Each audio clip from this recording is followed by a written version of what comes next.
அனைவருக்கும் வணக்கம்.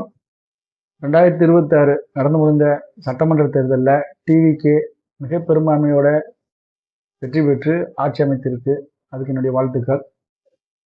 இதில் பெரும்பான்மையை நிரூபிப்பதற்காக வலது கம்யூனிஸ்ட், இடது கம்யூனிஸ்ட், விசிகா, முஸ்லீம் லீக் எல்லாமே சப்போர்ட் பண்ணியிருக்கு. அனைத்து கட்சிகளுக்கும் மக்களின் சார்பாக மிகப்பெரிய நன்றி.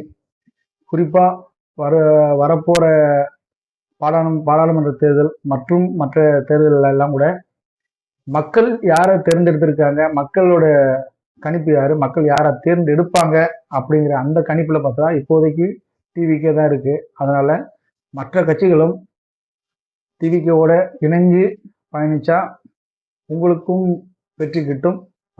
ஏன்னு கேட்டால் மற்ற திராவிட கட்சிகளும் உங்களுக்கு மிகப்பெரிய சப்போர்ட்டாக தான் இருந்தது, அது இல்லைன்னு சொல்ல முடியாது. ஆனால் அண்ணன் திருமாவளவன் அவர்கள் அதை கொஞ்சம் கன்சிடர் பண்ணணும்.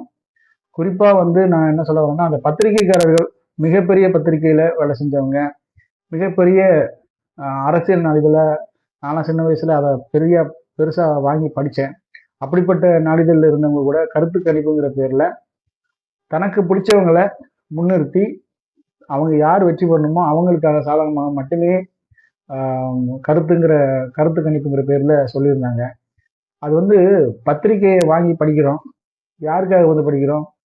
பத்திரிகை நடுநிலையாக இருக்கும், நல்ல செய்தியை கொடுப்போம் அப்படிங்கிறத நம்பி வாங்குறோம். உங்களை நம்பி தான் வாங்கி படிக்கிறோம். அப்படிங்கும்போது உங்களுடைய கருத்தை சொல்வதை விட மக்களோட கருத்தை நீங்கள் சொல்லணும், நியாயமாக இருக்கணும், நேர்மையாக இருக்கணும், நீதியோடு இருக்கணும். அப்படிங்கிறது தான் நல்லா இருக்கும். நீங்கள் 15 பத்திரிகைக்கு மேலே கருத்து கணிப்பு கூட ஒன்று கூட சரியா இல்லை.